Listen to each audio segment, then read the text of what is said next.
My name is Nickala. I'm one of the co-founding directors of an organisation called Flourish Together, and in the last year or so we've been running a number of workshops in partnership with UnLtd for a number of their big local areas, and we've put in on this session today for One Palfrey, big local, and also Arsale West, which is a big local area there.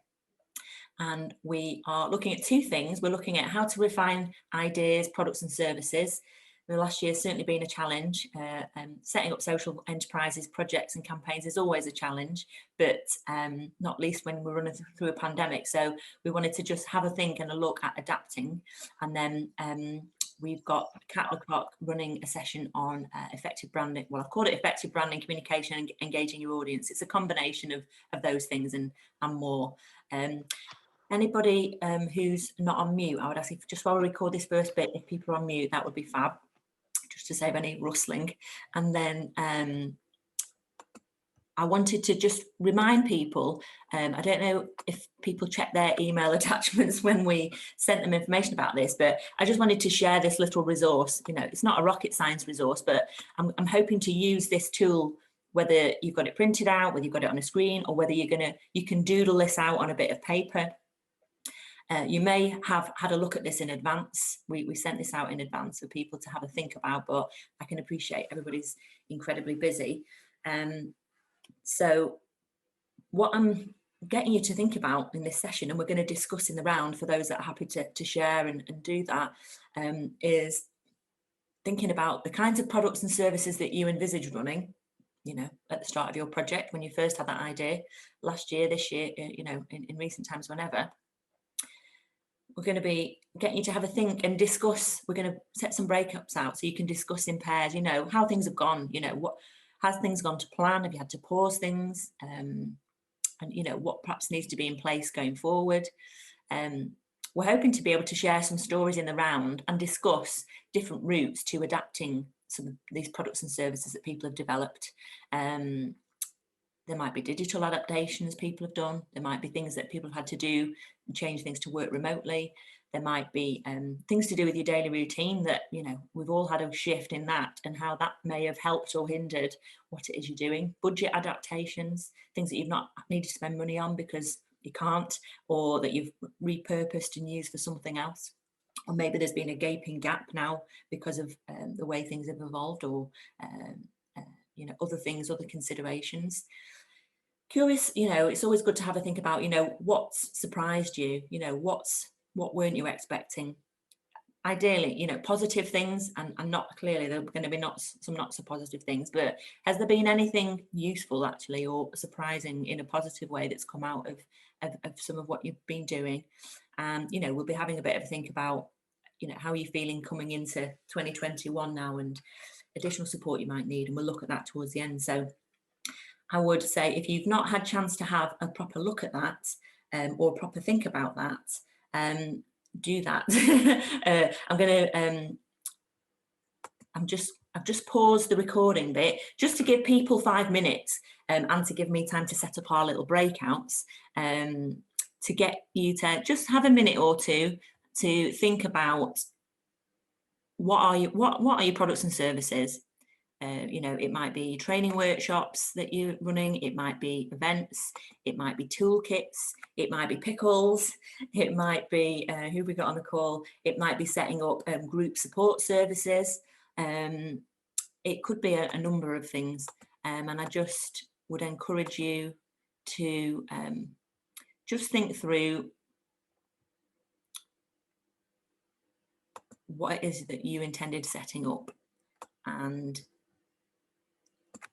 has anything, you know, it'd be interesting to know, wouldn't it? I'd be very surprised if anyone's run something where everything went to plan. You could just run it as you imagined. I think it's highly likely that most people have had to think and adapt and tweak or shelve and pause certain aspects, and, you know, rapidly or not so rapidly. Some people have rushed into kind of swapping and changing because they kind of had to not lose out or not lose their customers or not lose the opportunity. And others have had the, you know, been able to take the sort of tortoise approach, if you will. There's a kind of rabbit in the hare, sorry, the tortoise in the hare approach, isn't there? And some have had to really step up, and some have had to really just slow down and think, you know, and some of that comes down to people's nature and character and needs, and some of that comes down to you know, the circumstances as well. So I've created some breakouts here, and what I'm planning on doing is, and I've just assigned them, so let me see how they're looking. I'm just going to swap. I'm going to swap you for you. Let's have a look. Exchange. Does that work? Sorry, I'm just, oh, and there's another one here. So while you're thinking, we'll be ready to go into breakouts, probably in another 2 or 3 minutes, just to have a little think about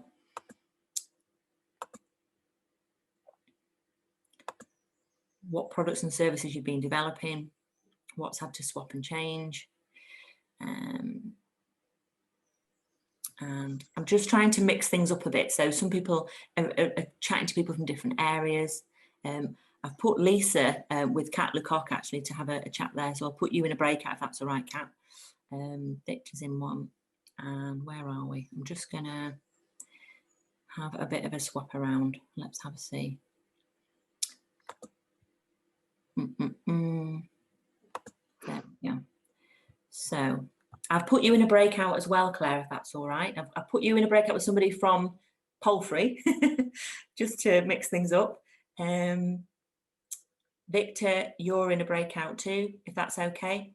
And I think, unless I'm just going to, I think this Sol's not yet aligned. So actually, Victor, I'm going to say don't join your breakout when it asks you. So I'm about to open all the breakouts, and all as I'm suggesting in these breakouts, just for 5 or 10 minutes before we come and talk about this in the round, is just have a chat with a stranger in some cases and not in others.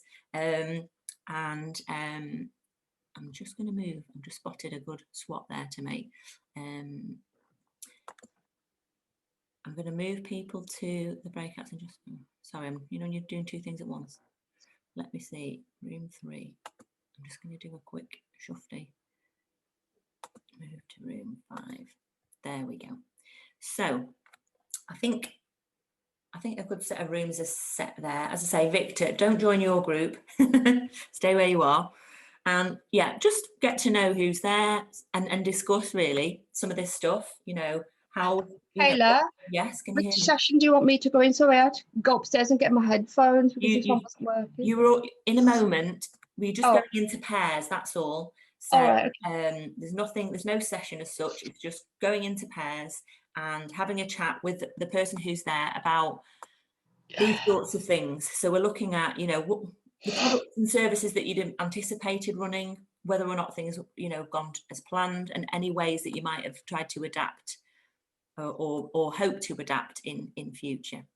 Okay, so who have you paired me with, or you'll find out. It's a big surprise. Oh, okay. Sorry, I thought I missed that. Sorry. No. You're paired with a lady called Caroline. So we'll open that shortly. And Victor, you will end up in a breakout actually, but I'll explain that in a second. So let me open all the rooms. So if you're asked to join a group, join that group. There'll be somebody there to just find out a little bit more about what they've been doing, what's gone to plan, what they've had to adapt, and we'll come back in 10 or 15 minutes to have a chat. Okie doke. So I'm assigning you to room 1. Sol, I'm just assigning you to room 1 now, so that should come through. Okay. Victor, I'm gonna, I don't know if I can create a new room. We'll do it in, is that working? People joining? You join your space. So Stella, are you there? I think, yeah, Stella's joined. Sol just needs to join her group. If you're there, Sol, there should be a little pop-up message that says, and I don't know if I can make another breakout, but I'll explain. Here we go. Hopefully Morag's nearly in. Hi, Morag. I wasn't ignoring you. I was in the middle of moving everyone to breakouts. So I'll just quickly... No, it's fine. I'll just quickly recap what we were doing. So we've just explained what we're doing through the sessions. You've not missed much there. And I've just put people into breakouts. And you're going to be in a breakout with Victor here, where we're just... I was asking people if they've had chance in advance to have a look at, what products and services they'd planned to run and what they might have had to adapt or evolve or pause, and how that's gone, what surprised you, if anything, and just a general chat, really reflecting on how things have been going. And then we'll bring everybody back in about 10 or 15 minutes to discuss it more in the round and learn from the different people we've got about 13 people on what they've tweaked, evolved, what's worked, what's been a good surprise and not so good surprise, and thinking about things that we could learn from when we're all trying to adapt, not least through COVID, but now coming out of the lockdown as well. So if I leave you to chat with Victor here, is that okay? Right.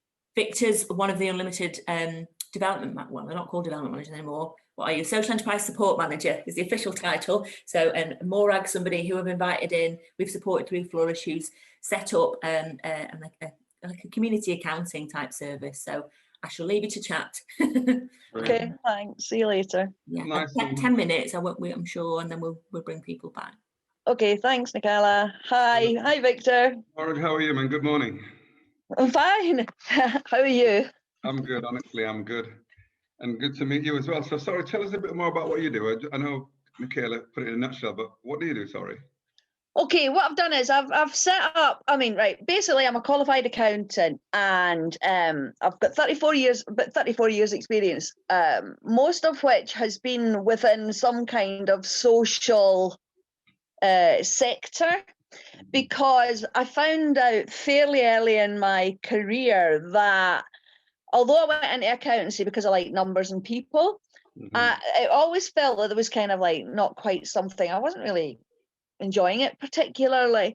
And then I started working for a community accountancy service, basically, and realised that I can also make a difference. I mean, obviously not directly, but, by helping charities, voluntary organisations, social enterprises, people that are themselves are trying to do good in the world, then I got that extra buzz. And so not last year, the year before now. So it was September 2019. I set up my own company, and I'm trying to kind of like build up clients to, so basically help them in any way that I can, even if it's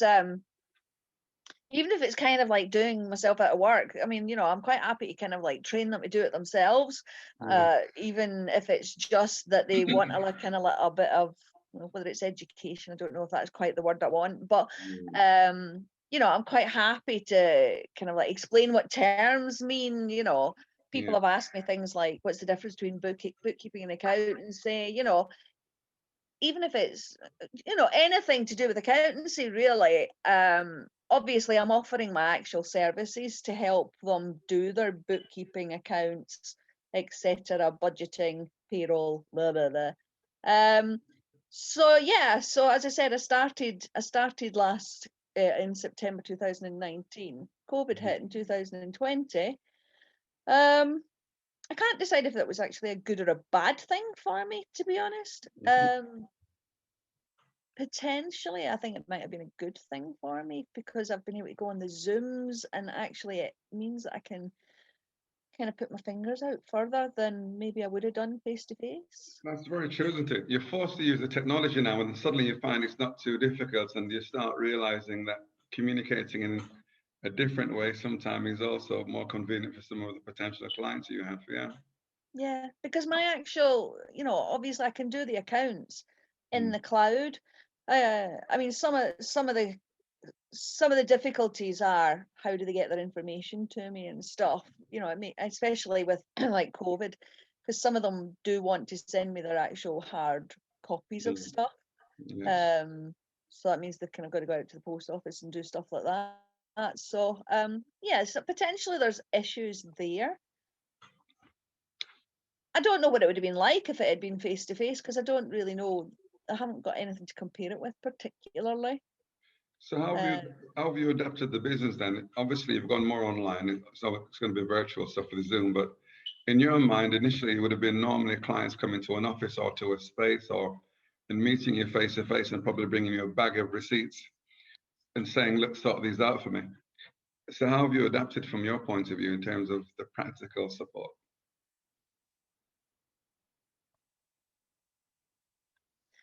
As I say, a lot of it, I guess, I hadn't thought before about the fact that it was so easy to go non-contact.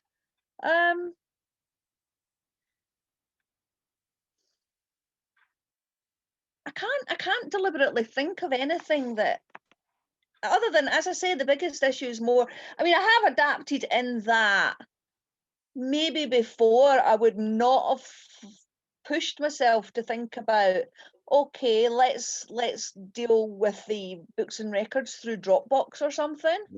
Yeah. Because you can put it all on, on the cloud, and I can get access to it. As you say, they probably would have brought me so I guess it means that the client has to do a bit more work than they would have done previously, maybe, because they would have just come and dumped their receipts and stuff with me.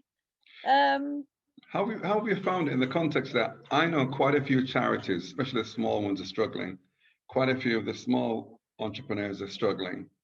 And this time they're making decisions about either folding the business and having some kind of exit strategy, or they themselves are looking at adapting. Or anyone coming to you for advice on how they should probably take their particular trade or their business forward in their conversation? No, nobody is. But then again, I don't know whether I don't know how many folk know about me and are just not coming to me, or how much is it that, because I'm still a relatively new business, it's not like, I've been around for years, everybody knows me, and therefore potentially would be coming. Do you see what I mean? The problem is I don't know what the difference is. You're 100% sure. Have you done any? I know Kat and I know Nickala's we're gonna do that during the course of the morning. But when you launched, did you have any kind of marketing strategy, or did you have any kind of promotion you'd put out there? Well, I was always doing it to start with through the media. Yeah. Like social media and website and stuff, although my website hasn't really done anything for me, to be honest.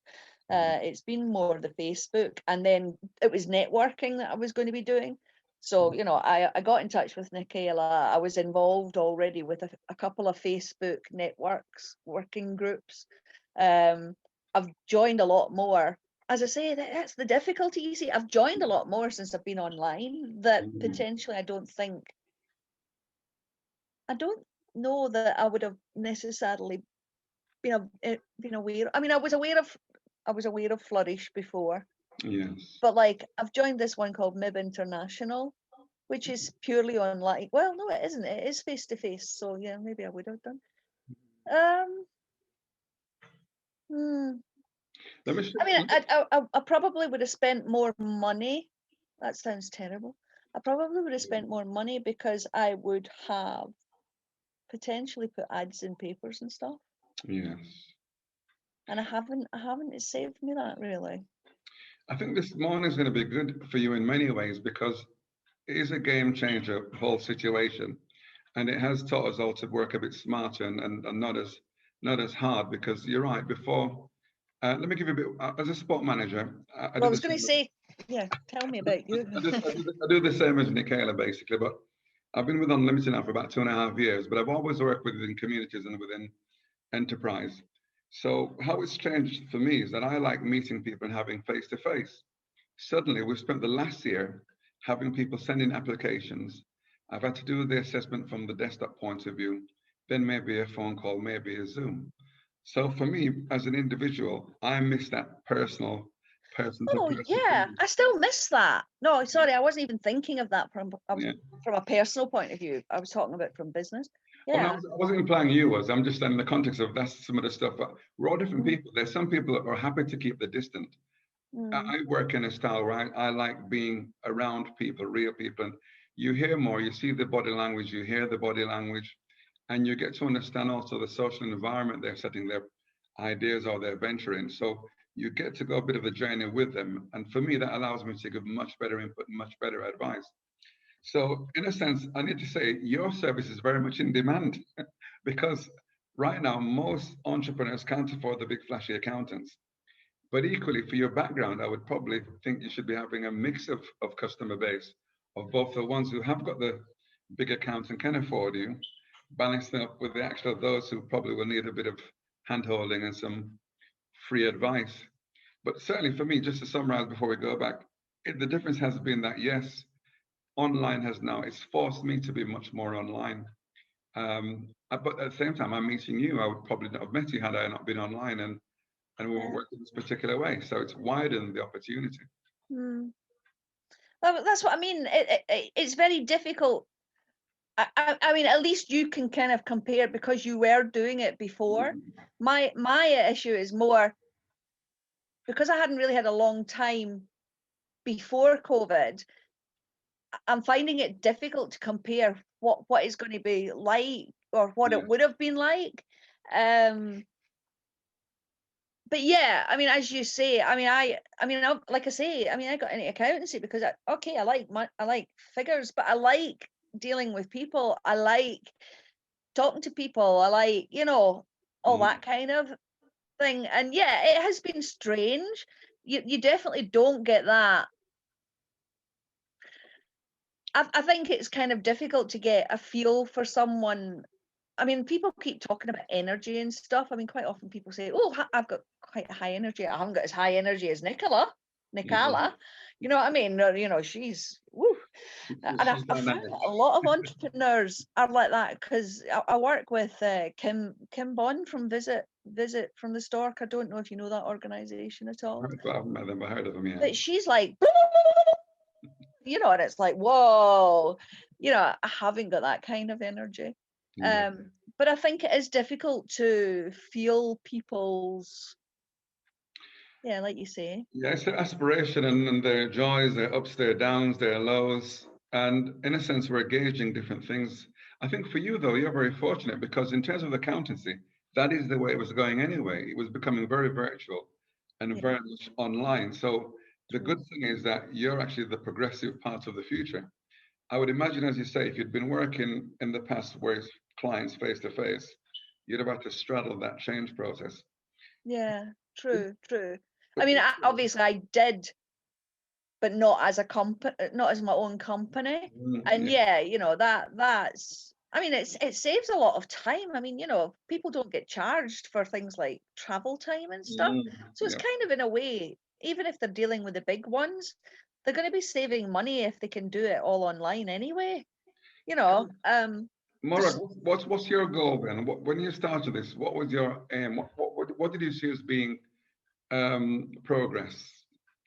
Not end goal, but how would my goal is to help as many kind of like small organizations. To be honest, non-profit are really the kind of way I want to be going. But I'm small businesses and stuff. Well, when I say non-profit, no, I don't mean non-profit. I mean community, social, aware, people are what I'm targeting. Like I said, it's about making a difference, helping them help. Yes. That's my whole thing, really. I probably shouldn't have gone into accountancy, really, but No, you know something? It's a funny one because I had a quick story. I had an accountant years ago for my community business, and then he closed down. Then the company I had ran to the ground, and had HMRC telling me I owed £10,000 corporation tax. It turns out he disappeared because he'd been fiddling all his clients' books. He ended up going to prison for 2 years, and he got away with £1 million.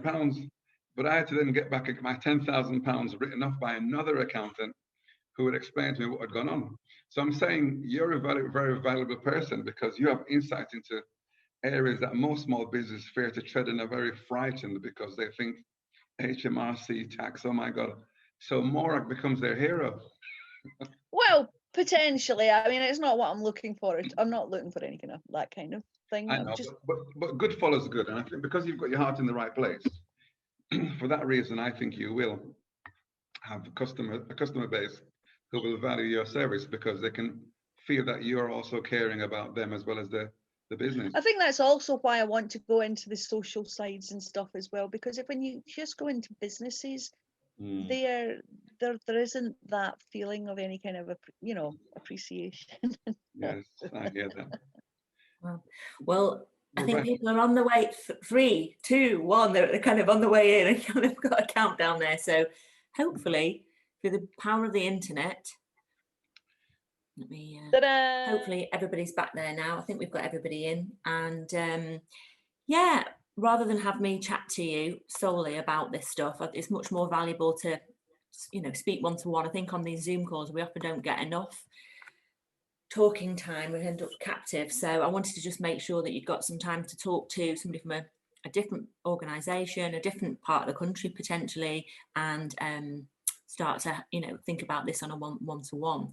It would be great. We've got about 15-20 minutes of the session left to try and share a little bit more there, really. And I was sort of a fly on the wall listening into Morag and Victor to a point while I was getting on with some of the bits. But so I've got some takeaways from what I heard there.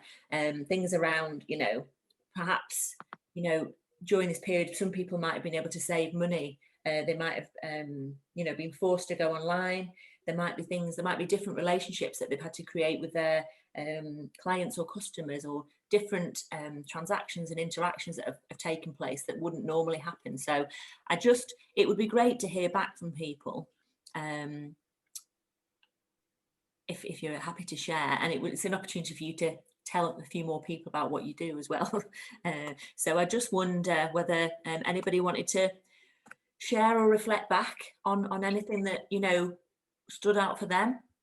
If you want to come off mute and say a little bit about the organisation. Yeah, I spoke to. Hiya, Ebony. Morning. Yeah, it was really good. Morning. It was really good to talk. Like you said, just sharing with somebody and finding out what was happened for them. And actually, you see a lot of similarities there. So it was really, really helpful. Surprised. Say a bit about what your organisation is and how you've had to perhaps adapt anything, just to give people anything. Yeah, so I began as sort of like a solely financial services, but with like a friendly face kind of approach. And sort of I do, my personal struggle with debt and anxiety is why I started it, and through that I do a lot of workshops and motivational speaking. So that's what I've had to adapt to do, basically online. Whereas I love the sort of in-person stuff, so that was what I found that people really enjoyed and needed, and I've been getting some really, really good feedback about that. Did also find myself stopping like selling products just in response to the pandemic, really, because I felt that services was probably better put in other places, so with like wellbeing calls and stuff like that. So at the moment, just having a look at sort of when that stops or how that stops, and Nickala's my mentor, so we'll be talking about that. We will certainly looking at different funding options and certain things rocketing in a way. Whilst one thing might have taken a back seat, or I know you've developed a toolkit and there's various other things sort of. So obviously, on a positive note. Sorry, Nickala. No, you're fine. You're right. I'm going to come to on a positive note. We're now getting NHS referrals, which is something that I was trying to break into for a long time, and COVID just had it that now that's what we're getting, because the services where I'm based are just inundated. So that's been positive. But like Nickala said, it's now looking at income streams that I can sustain that level of service that we're giving now. So yeah, it's been ups, it's been downs. Me and Jill were talking about the fact that obviously having to adapt ourselves as well. And actually I found that having a mentor and that support, if I'm honest, I found invaluable, because I think it holds you a bit more accountable and sort of gets you through a steady pace. So yeah. Well, thank you. Mohammed's got his hand up, so I'm going to come to Mohammed next, and then we'll hear from a couple of others. So do you want to share anything back, Mohammed, from your reflections and where you're at with things? By all means, there you go. Hi, Nickala. Yeah, it's very nice to meet you, as well as everyone else. I had a wonderful chat with Claire from Sale. I'm Mohammed. I'm soon to incorporate a CIC called Connect the Dots Coaching Consultancy, which we focused on employability, mental health and well-being support to people in and around Walsall, Porphyry, and ideally the rest of the West Midlands, really. Well, we had a wonderful conversation, but I think in regards to your question about how having to adapt to COVID, I think unfortunate for some, but maybe fortunate for me, my main focus of expertise is helping people get into work with CV writing, career coaching, employment support. So obviously, as you can appreciate, I mean, last year I read that there was over 650,000 people who were made redundant in the UK alone. And as a result of that, it's been very, very busy. And the support I've had to do obviously has been virtual. The big challenge isn't necessarily moving to virtual, but keeping virtual things engaging, because people get so swarmed with Zoom and Teams and so on and so forth. It's been a challenge, I think, to find engagements that really keep people occupied. Have you cracked it? Any tips? I'll tell you what, the best tip I've received is every 7 minutes, get some sort of engagement from the audience. I did a six-week employability course for residents in Porphyry, which was great. It had 65 people across the 5 to 6 week period. And what I did was I literally had a timer, and it'd beep or vibrate every 7 minutes. So it'd prompt me to ask the audience a question or do something in the chat, really. And that really helped. So hopefully that can support people. Yeah, you can be more creative than you think with these things, can't you? Fabulous. Well, thank you. I might, we've had a couple from Porphyry there. I might come and pick on a couple from Sale West, if I may. I don't know if Caroline's up for saying a little bit about what you do and how you might have had to adapt, or things that you've reflected on. Yeah, that's fine. Great, go for it. Okay. So we do sign language classes, and what we are looking to do is interact more with the community. So the courses have been face-to-face, and obviously that's had to change. They've gone on to Zoom, which has been quite challenging for some people in the group, but it has worked fairly well. It did take us a while to go across. We found keeping in touch with people using a WhatsApp chat was quite helpful to make sure that everyone stayed social and stayed in touch until we were able to engage into the Zoom meetings. What it has held us back on is probably reaching out into the community. So we were looking to work with schools, with health centres, to talk about the need for sign language and to try and recruit people in the community that have problems with hearing themselves or have family members and feel that learning sign language would be a benefit to them. So it's that's probably where we need to concentrate, I think, now, on how we pick up from that side of it. We have managed to keep going with the courses, but more intermittent than normal. We have got new dates starting in March. We've had to change venues, which has been okay. What we have found venues that are open, because I know a lot of people have where they have been able or wanting to put stuff on, sometimes finding appropriate venues, either because they need to be bigger to fit people in, or some of their local venues are just not opened up at all, and it's been a challenge. Have you managed to do that? We found a venue in a local church that have got quite a large room that is fairly it's away from the rest of the building, so it's fairly manageable for them to keep to do all the cleaning that's required. Sure. But again, it's only been open when it's been allowed, so obviously during national lockdowns. Sure. And it depends what tiers we've been in, so that's been on and off, so we've been using a mix of that and Zoom. What I might do, Caroline, Okay. is I might come to, because I've got a little bit more to have a look at, I might just come to a couple more people, unless there's anything, any other burning tips or experiences you wanted to to No, share? that's fine. No, It's just there's you've quite a lot in there, isn't there? And a lot of Yeah. people don't necessarily think about. And I know I spoke to your business partner or your colleague recently, and we don't Yeah. think, everybody's dived onto Zoom. You don't think about how that affects people with other visual Yeah. or hearing impairments. In some Yeah. respects, it's a double-edged sword from what we heard. But great to hear that you've been, able to adapt in some of those ways. And let's see where we get to next. I was going to come to Morag because I think she had a hand up just to share something back. I was going to try and come to Sol, but we might run out of time in terms of some of these wrap-ups. But Morag, had you got something you wanted to just reflect back on?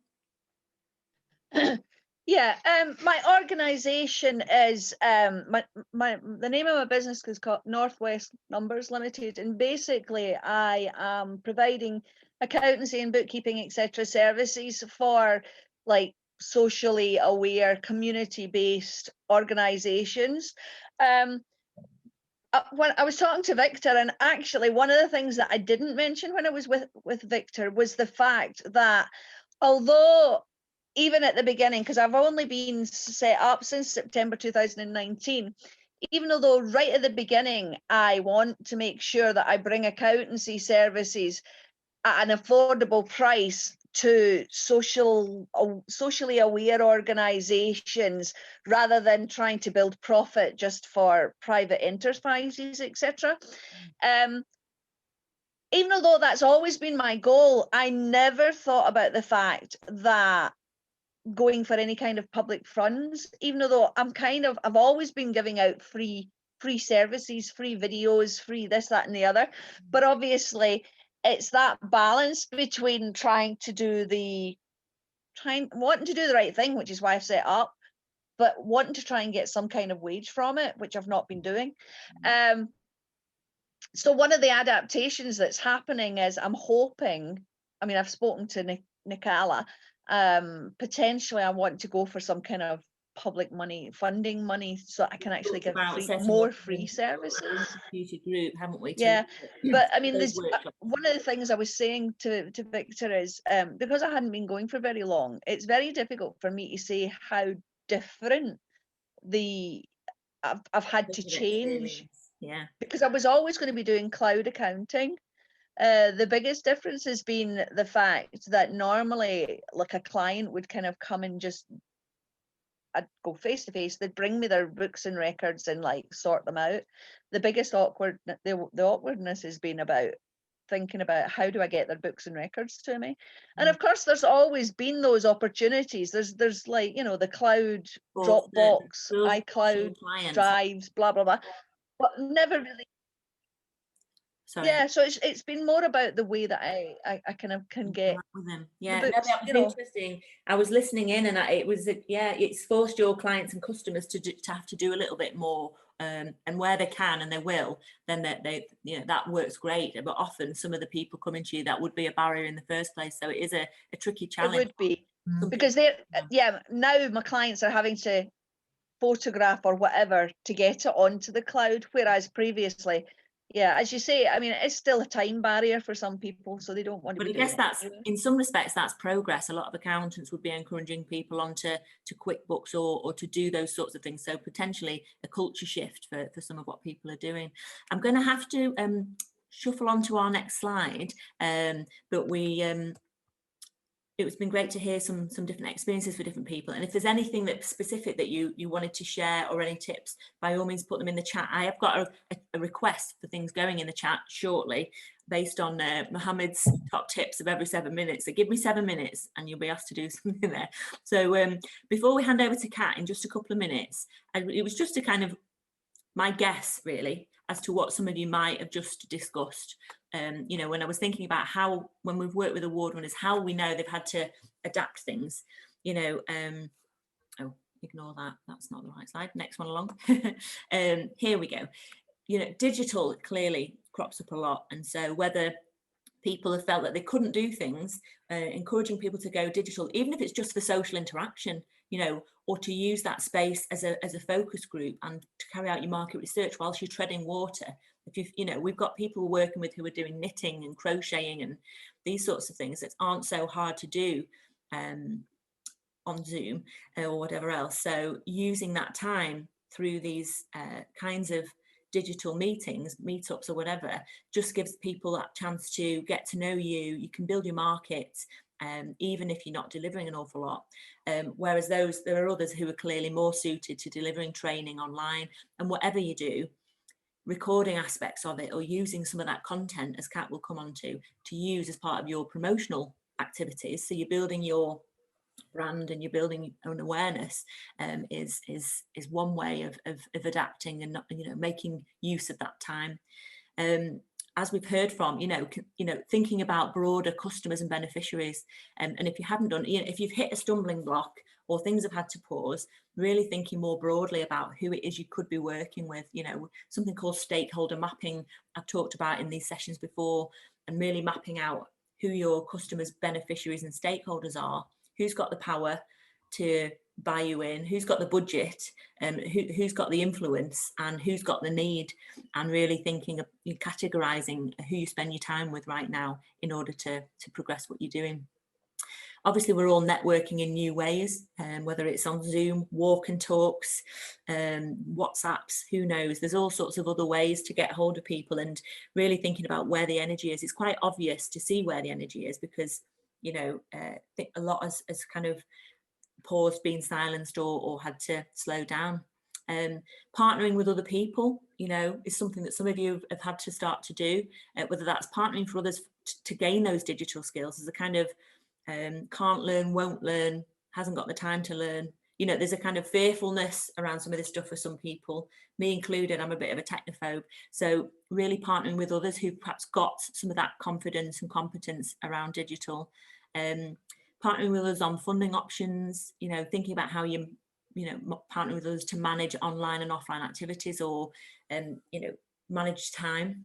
If you haven't got getting hold of your customers right now and all hours of the day. I work with women a lot, and trying to put on stuff, sessions, support, whatever, to meet their needs is a real juggle. And so work across our team, working at different times of the day, we can manage that and be accessible. We've talked about different ways of being creative there, and Kat's certainly coming on to that, along with this whole notion around digital content and social media. Even if you feel your hands are tied, even if you feel like you've not been able to run an awful lot, or you're still thinking, creating content that raises awareness of people, to people, of what you do, and helps build your sort of reputation as a go-to person or organisation, even if you're not delivering an awful lot just yet, helps you to some degree progress what you're doing, get feedback and engage with people. And a lot of people during this time, as you are today, have been using some of this time for training and development options, looking at using this time to upskill, access training in different ways, but also seeking out help and support. And where things start to grow and evolve, looking at where volunteers or people in the wider community, be they people who've been furloughed, young people who are crying out for opportunities at the minute, or be that other members of the community. There's people out there who want to do good, and the awareness of the kinds of work that we do has become more prevalent through the pandemic. So that's my whistle stop ways to adapt. There might be other tips and ideas, and you're very welcome to put them in the chat. What I would say before we hand over to Kat would just be in the chat, because I know she's going to want to get started. Perhaps in the chat, if you've got the big, it's all well and good trying to adapt and do all this stuff, manage your home, deal with family, not least deal with the pandemic itself, where it's touching everybody's lives. Managing self-care, is a big thing right now. And we've run a number of sessions in health and wellbeing activities at Flourish, and a couple within the programs at UnLtd. But any tips that you've got on, self-care right now, and any recognition of something that you're pleased you've achieved, by all means in the chat, pop your self-care tips in there, and put any examples of something that you're proud of what you've achieved, because everybody that we've been working with has achieved a fair bit, actually, when they stop and they think about it, even if it's not what they initially imagined. The progress that people have made on top of the kind of shock and challenges and change of the last year is quite remarkable. So share your self-care tips, shout about you know, your achievements, we would say, and pop those in the chat, and by all means share any whatever websites, contact details, or anything else that you're happy to share if you want to network with people that way. I hope that's been useful as part of initial conversations, and to kind of warm us up and give Kat a feel for who's in the room in terms of the different ventures that people are running. And I'm sure anyone who's not had a chance to sort of come off mute and say a little bit, well, you know, there's more time in Kat's session for interaction there. So I'm going to stop sharing. I'm going to make Kat co-host in case that's helpful for her. And let's see what's coming next. I'm just going to actually, there you go. You've now got, I don't know if you're using the screen or not, but perfect. As if by magic.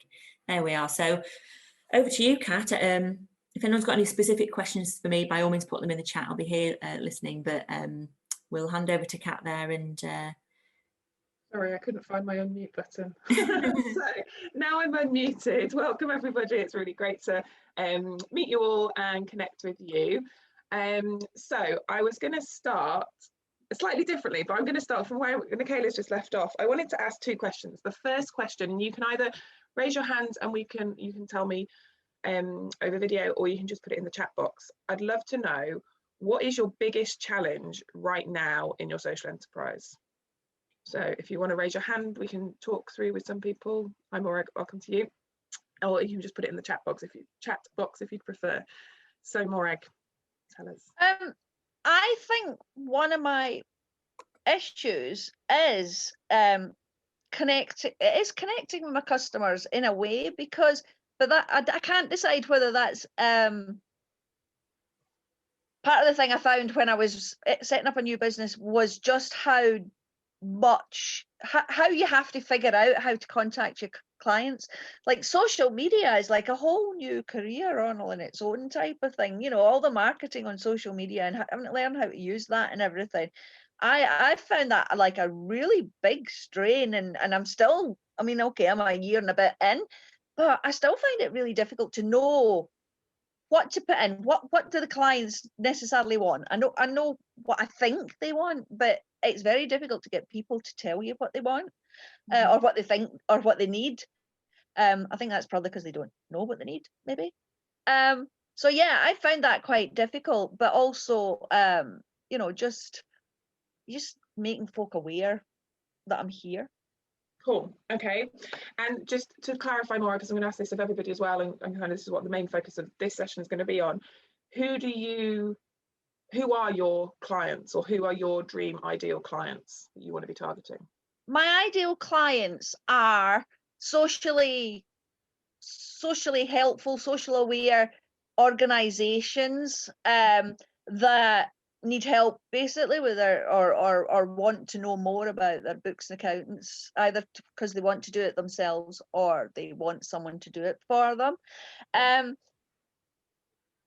It seems as though I'm leaning more towards women. It's not been a deliberate move, that it just seems that it seems like those are the groups that I seem to have connected more with. I don't know if that's just because I don't have a personality that guys connect with or something. I don't know. So and they've got to be small organizations. I don't want to be doing these multi-charity type things, because they can go and pay the big fines, the big fees. Okay, thank you, Morag. We'll come back to that. That's really helpful. I was having and Lisa's put this, so I was having a very similar conversation with Lisa about her really identifying and niching her audience. I hope Lisa won't mind me saying that her target audience, she was saying, is bereaved people. She works around supporting people with death and end of life and things. So but we were talking in our conversation about how that's very broad. Anybody can be bereaved, and when you don't niche, which Morag, I think you've definitely got much, you know, you're much nicher, which is brilliant. We'll come back to that in a minute. The more niche you are, the easier it is to find your audience, even if your niche is very small. So I was talking to Lisa, and I think her example is really good, so I hope Lisa doesn't mind me sharing this here, but is you know, we can all be bereaved. We could be bereaved as young children and be bereaved from grandparents or parents or friends even. We can be bereaved sort of at my stage of life, you know, I'm 35, I could lose a friend, a partner, a child, a parent, anybody, you know. So I think it's very difficult to engage and market if you haven't got a clear idea of who you're trying to speak to specifically. And I think Lisa's example is really good here, because bereaved is literally anybody. Anybody can be bereaved at any point in any stage of life. And it's not to say Lisa can't support or doesn't want to support everybody. She can and is willing to do that. But it's impossible to create a marketing strategy, a communications plan, an outreach approach without thinking through, okay, well, who am I going to target first?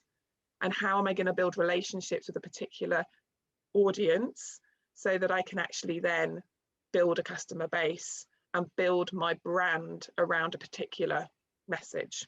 So we'll talk about that in this session. Okay, I'm just going to come back. There's lots of people who put comments in, which is really helpful. So Pickle Shack has put engaging with customers and finding target market, very similar to Morag and Lisa. Caroline's put connecting with other agencies when they may have different priorities. I'll come on to this. Caroline's a really good point. Rose, I don't know, Rose, is Rose your name, or is Rose Tinted your organisation? Rose is the organisation. Okay. So sorry, Rose Tinted, organising conversations with larger organisations. Perfect, we'll come back to that as well. Lisa, yeah, okay, perfect. And then Stella's put building a network of experts or people with various skills I may need. Okay, so with all of these, even if these aren't your necessarily customers, what I'm going to share in the next hour is, well, less than an hour, is going to help you with this, because I think it's just about getting really focused on who you want to talk to, where they are, and how they're going to find you or come across you so that you can build a relationship. So I'm just going to answer these a little bit, and I'll come to Mohammed because I can see he's got his hand up as well. Just very quickly, and we can come back to these, but connecting with other agencies, Caroline's again just getting really, really specific, even if they have different priorities. So what you need to do, what are their priorities? Because their priorities matter to them, and they're only going to engage with you through their lens. And that's just something we have to accept. So where is it that you can help them solve or achieve their priorities? And if you can't, then you might need to move and work with others. All too often, I see organisations banging their head against brick walls trying to engage with people that just can't be engaged with, particularly other organisations and agencies. And I think there's two ways. Some you will never engage with, but the practical thing, first of all, to see if it is possible is to see, well, what are their priorities? What are their needs? What are they trying to solve, resolve? What are their objectives? Is there any way what we do can meet that need for them? So that's the key thing. And similarly with Rose Tinted Financial Services, again, organising conversations with larger organisations. Do let me know if specifically what organisations you mean. But I think when we come to talking about how to engage with those, LinkedIn is going to be a great platform for you. And also the same thing around what is it that they need that you can respond to. So Mohammed, you had your hand up. Yes, thanks, Kat. I think one of the biggest challenges I had in terms of my newly formed CIC is really finding a pathway to have sustainable revenue. So we're going to spend a lot of time bidding for lottery funding, local grant funding, etc. But that's a very slow burner. And I think from my best understanding, generally you get about a 20% hit rate, obviously if you've got the right application. So in tandem to that, we need to almost formulate a private offering that can create a sustainable form of revenue to pay our salaries and to keep up to date with running costs, really. And it's been a bit tricky to really appreciate that. So I think that would be my biggest challenge, is finding a roadmap for almost private revenue. I'm sorry, Mohammed, remind me what you do. I did make a note around employability, but remind me more about Yeah, so it's about employability and mental health and well-being, predominantly within BAME communities. Okay. How do you deliver that? Virtually, either with workshops, Zoom workshops, or on a one-to-one basis. Sorry, what I mean is what's your approach, process, and what are the outcomes?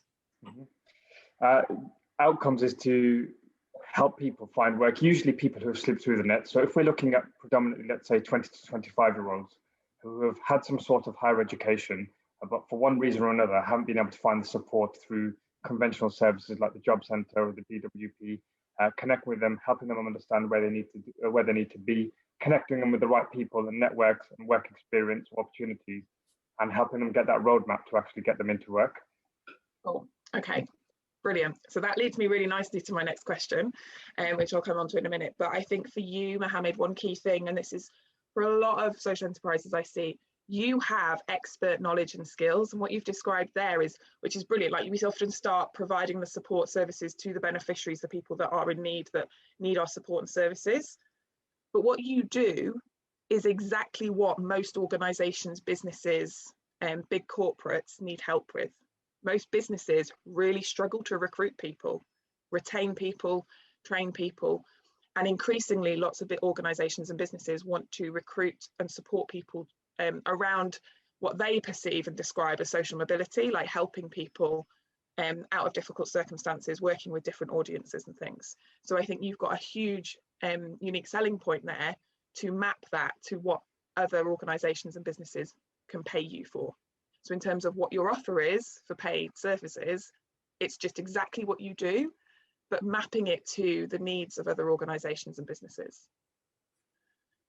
So hopefully thank you for that, Kat. You've got me thinking already. Good. So my second question then for everybody before we get started, but this is really good because this is helping me apply what we're going to go through next directly to everybody's specific experiences, is, and you can put this in the chat box, or again, if you'd like to raise your hand, what's your USP? So what do you think is your unique selling point, to not to your beneficiaries? I want to make this clear, we're going to come on to this. Your beneficiaries are generally different to your customers, unless, so in some situations this might not be the case. Let me clarify. So your beneficiaries are the people that benefit from your services if you're offering them for free or at discounted prices. Your customers are people who pay for services or products from you.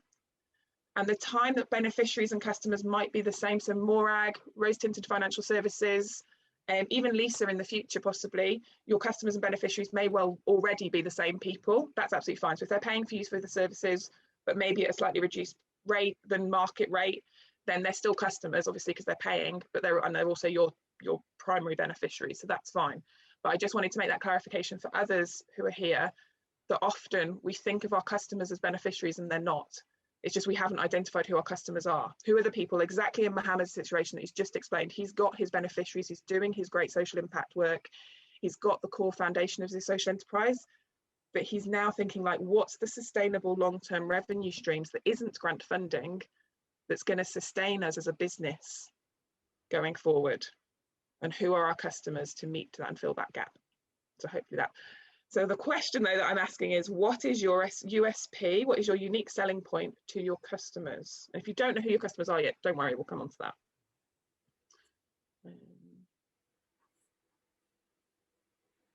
So Stella has put, well, I can't remember if this was the last time actually, Stella, building a network of experts or people with various skills I may need. That's your challenge, yeah. Okay, we'll come to that. Pickle Shack, healthy eating, cooking on a budget, uniquely handmade foods. Love that. Mohammed, personalised, approachable level of service. Anybody else? Just have a look. What different? Morag, I can see your, yeah, sorry, I just had to look through the thing. So Morag, if you want to add. Anybody else as well? I kind of struggle to know if this is actually my unique selling point, but the fact that oh my god, it's gone out of my head now. While you're thinking, Caroline's put local, approachable, working with people with wide range of ages and needs. Yeah, that was one of the things I was going to say. I am actually approachable. I think is one of the things. And the fact, I mean, my big problem is defining between the, as you say, I think I don't always have the beneficiaries and the customers certain, because I'd like to have beneficiaries that I could give free, but I can't afford it yet. Yeah, no, that's fine. And when you can afford it, you'll do it. Perfect. So what people have put is brilliant and is a great start. And it is, you know, really, really great to see that those are your unique selling points. I would say where you are now at the very beginning of your social enterprise is probably on your own or in very small teams.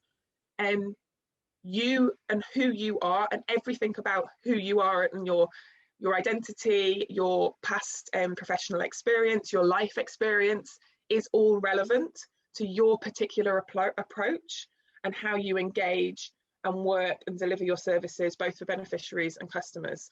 So I think this is a piece of work that you can do beyond this workshop, in really thinking about, like, what is it about me that's just me? Like, it's not anything special, it's not anything particularly different, but this is me in the whole that brings a particular approach, a particular style, a particular way of being, a particular experience that all adds to my unique selling point as a business. Okay, so I think it's really important to just bear that in mind. And I'm drawing as well again from Lisa, because that's who I had my pairing with, and it was a really great conversation. Lisa was saying, you know, and I totally felt this when I started my social enterprise, like, I don't know about running a business, or I don't feel confident as running a business. But Lisa is an expert in what she does around end of life support, you know, and bereavement and grief, especially when I speak to her, because I know nothing about that other than like personal grief experiences, but I don't know how to have conversations with people, support them, you know, offer advice or guidance in that area. Lisa's whole career and experiences in that. She is an expert. We often, in our fields of expertise, start to compare us to other people in the sector that we operate in. And that's fine, but it's not helpful.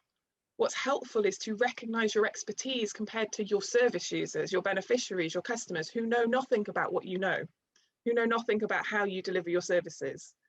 So always compare your knowledge and expertise in the services you offer to those who are actually in need of your services and products, etc., rather than those who are else in the market.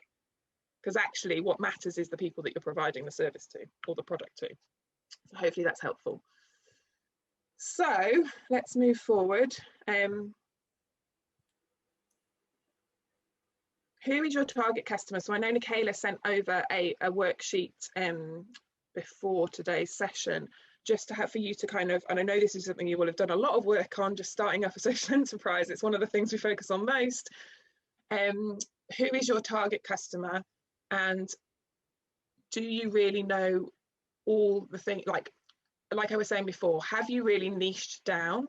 Are you really clear on who the different people are that you're targeting? And I think wherever there's, one of the things when I have conversations with social enterprises is, if we start talking about different types of people, then they're different customers. And that's fine. You can have multiple different types of customers, but you need to know what makes them different, so that then you can target them differently and engage with them differently and build different types of relationships with them. Okay. So Morag was saying before, she her target customers are small businesses that are often socially responsible or have a social impact to them, probably other social enterprises, and who just really need a lot of basic support around understanding how to get started with their bookkeeping. That's kind of what I got a grasp of, Morag. Brilliant. Already I can really see and think about types of organisations that fit that brief. And as Morag says, she generally finds that she seems to attract women. It's not necessarily that she's targeting women, but that seems to be who comes to her. And I can understand that might be because often a lot of, certainly from my experience, finance, money, income, you know, accounting feels very far from my frame of reference. You know, it's not necessarily something that feels comfortable. So going and having that, and sometimes a lot of the information out there feels very masculine, or, you know, things that it doesn't really connect to me. So maybe just women are connecting to you because you bring up the sort of femininity to it. I don't know, Morag, but you know, it's interesting to explore and for you to decide as a business owner, do I want to be approaching more men? Is that important to me? If it's not, doesn't matter, but it helps you kind of reflect on that as well. So does anybody have any questions about, if you're not clear, I just want to, before we move on, if you had an opportunity to look at the worksheet and kind of drill down into thinking really who is your target customer, did anybody have any challenges with that, or is anybody still struggling with who your paying customers might be? I think for me it's difficult. You know, you mentioned the idea of when you've got different types of customer, really trying to tailor packages and create packages. I think when you've got multiple things that you can offer, that can sometimes be difficult. Yeah. So trying to sort of, even though in the delivery, still trying to sort of fine tune exactly how that looks, because I feel like it's an ongoing process.Maybe. Can you give me, sorry, I don't know your name. What's your name? It's Ebony. Hi. So Ebony, give me some examples of the services you provide. So like I mentioned, so like some of the packs that we create, or the services that we offer, they're mainly targeted at people who have poor financial literacy. And, you know, looking at the research and stuff, particularly in the demographic I serve, Walsall, it's I think it's one of the top, it's like 30 deprived out of like 137 in the UK. Yeah. So it's a very, very deprived place. So the services that I offer that are actually going to benefit the people that I serve, they're not necessarily going to be too willing to do it. It sort of tends to be when it reach the really bottom of the barrel. And also just a financial ability to access them. So I'm sort of trying to target councils, but I'm very much aware that my services at the moment, and probably just everything, is targeting my customer rather than the council who would pay. Do you know what I mean? Yeah. And so that's exactly it. So your beneficiaries are people that don't pay for the services and the packs and things that you provide and the information. But you're looking to work with councils or other organisations and agencies potentially to pay for those, for you to deliver that, so it's not free for you. Yeah. Perfect. Okay, so so I think this is really key. So it sounds like as well that you've kind of familiarised and got used to how you communicate your stuff to beneficiaries, which is perfect. So now it sounds like in your business it's kind of shifting to thinking about, okay, so if these are the things we offer, and it's going back to that thing I said probably to yours and Stella, I think as well, like what is it then? And it's having those conversations with councils, with other agencies working with your beneficiary groups, so I don't know, community organisations, other organisations providing services to those target groups, and exploring, well, you know, because they will have, particularly councils, they're not going to have the expertise you have to provide those services. So what are their priorities? What are their objectives in supporting their I don't know what they call them, residents, you know, to do that. And it's a process of you consulting with them, having lots of questions, asking lots of questions to explore exactly what their needs are, so that then you can tailor what you offer specifically to them. And I think the more you do that with different councils or different groups, the more you'll find trends between them and things, and then it can become and you'll become much clearer about who you want to work with, who you want to sell your services to, and what you're specifically offering. So hopefully that will. But thank you. No, that's very helpful.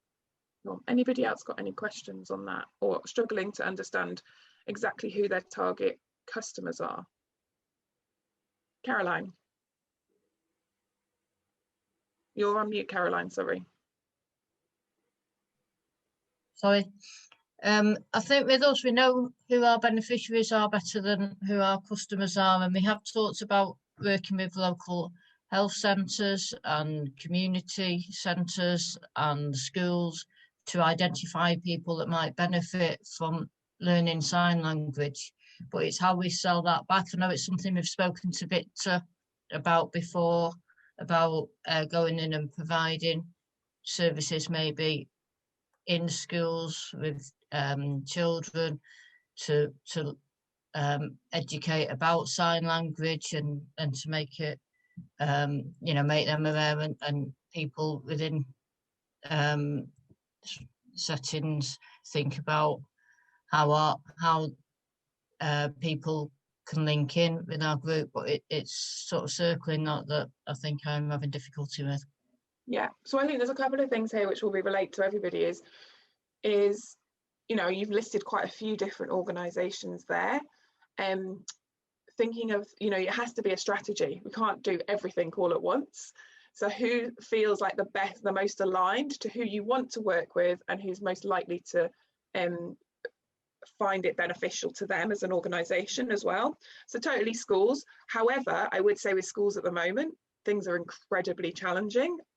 My social enterprise solutions for the planet that I mentioned earlier is a schools program in secondary schools. We've been incredibly lucky to sustain our program throughout the last 12-18 months, but that's because we had established relationships with all our schools across the country. So I think schools, it's recognizing where organizations are right now as well, and just really exploring and having initial conversations. So the thing that I think a lot of people delay is having conversations. There's no harm asking a question, phoning up the council, asking all your networks, working through all the different people, even if we in this, there's 12 or 13 of us in this group, if we spent an hour going, these are all the networks I've got, these are all the people I could put you in contact with, we'd have a huge array of different kind of things. So I think just speaking to friends and family, even speaking to other people that you have in your network, of who could they link you into. So for example, it might be a teacher in a school, it's not that you're selling anything to them, you're purely asking them questions. How do you as a school ensure that you're providing support to children that are hard of hearing or deaf, i.e. by training other people in the school to be able to communicate with them? How does that happen? Doing research like that and just asking people open questions so you really understand. And this is relevant for anybody, wherever you are. Like, think about what things can you be asking people to understand more about what their needs are. So even Caroline, I would think that when you were talking, the first thing, because I've done a lot of work with social enterprises in selling to corporates, which is why I was mentioning that to Mohammed before, is increasingly, quite rightly, employers employ people who are hard of hearing or deaf. So what do they do to support their staff employees, both who are hard of hearing and who are deaf, and their colleagues? Because otherwise, what processes are in place? And more organisations, and particularly public sector organisations, hopefully, should be doing this in terms of the Equality Act. But also organisations and corporates should be doing this because they're wanting to, if they're serious about inclusion and diversity, this seems like a key thing, So I'd say it's exploring what organisations are already recruiting people like that, or have a desire to accept that that's a barrier, and how can you go and do even like introductory workshops in why this is an issue, why is this a challenge, what are you stopping to do? And Caroline, one target audience might be for you is identifying those social enterprises who are very proactive in this area and purposefully recruiting people with disabilities, and therefore within that category might be hard of hearing as well, because there are lots of social enterprises now, obviously, that is their core ethos, is to support more disabled people with disabilities into employment, and therefore that could be an initial step. So hopefully that's helpful. But with all of this, the resource is there to help you to kind of think deeper about this. And then as soon as so what I would say is, don't just create a list. So it's fine. Well, no, do create a list. So schools, other agencies, charities, social enterprise, corporates, we can work with this. Okay, then take one in that list and drill down. Okay, go really, really deep. What do I need to know about this sector or organisation? What are their needs? And recognise, obviously, schools are there's huge diversity in schools, there's huge diversity in corporates. So where are you going to focus first? And get really niche and specific if you're going organisations, but likewise if you're going with individuals as customers. So Pickle Shack, I think you sell pickles. So I'm assuming you sell that to, individuals. Then, who are your initial target audience? And I think businesses then kind of look, okay, for the next 6 months, the next year, we're going to focus on a different target audience. We're going to grow our audience by focusing on this audience and market and communicate to them next. Are there any questions before we move on? Because I've kind of rabbited on a little bit now.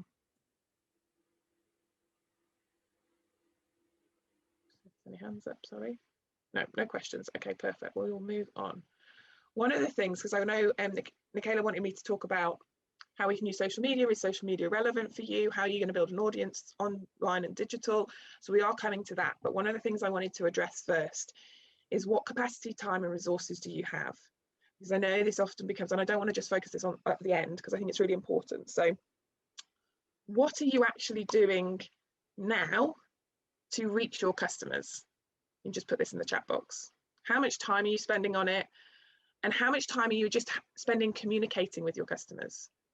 So I just want it in a sort of rough percentage out of the week or the month in the chat box. I would love everybody to contribute like a response to this, please, because it'll be really helpful and I'll be able to help you more if that's possible. 1 second, I'll get the chat box up. There we go. So the question is, not the question on the screen, just to be really unhelpful. The question is, how much time are you currently, as a proportion of your time spent in your business, spent getting to know your customers and having conversations with them? So I'm having to put 20% of time. Multicultural women's wellbeing, very little. Anybody else? At least being honest, Kat, none, as I'm still working full time, but that's why I'm here, to get some ideas. Brilliant. Well, at least thank you for putting an answer in, Lisa. That's really helpful. At the moment, Pickle Shack's put at the moment probably only like 10%. Yeah. Other people similar? It's worth thinking as well, Kat, I don't know if you can hear me, I think I'm off mute, that although people think they're not engaging with their customers, they might be around them all the time. You know what I mean? And it's getting learning by osmosis as well sometimes. Or being Yeah. you just said that and I thought, oh God, actually I don't know. I've not sat and thought about it recently. And you know, I think when people truly analyse it, it might be more than they think, or they might be around their customers, they're just not asking those sorts of questions that they might need to. I think that's a really good point, Nickala, because actually we can often be spending a lot of time with customers, but we're not conscious of, oh, am I absorbing what they're saying? So for example, I think, and this is obviously not in current times, but in normal times, in my old social enterprise, in my past social enterprise, I should say, you know, we would intentionally go to trade shows and conferences and stuff as a way to be in spaces of our target audiences. So in that situation, it was corporates. You know, we were trying to spend more time in spaces where the people we wanted to reach were, because at the start of our business, we were 27 and 28 years old. We'd not worked in corporate. We had no idea about the industry we were trying to reach into. And so we knew we had to get into the spaces that those people were in. Now in my business, and my business currently, Share Impact as a social enterprise, I know one of my target audiences is well, all sorts of different things, other social enterprises, other organizations, umbrella bodies and things like that. So I want to be in those spaces where those people are, and online, and that has to be online right now, okay? But all those organizations and those trade shows and conferences are still happening, they're just online. So making sure that I'm in those spaces so I can listen and hear and engage with people. So absolutely right, Nickala, sometimes we're actually in contact with people, we're just not conscious that we could be having conversations, both to purposely build relationships with them, but also learn about what they want and need.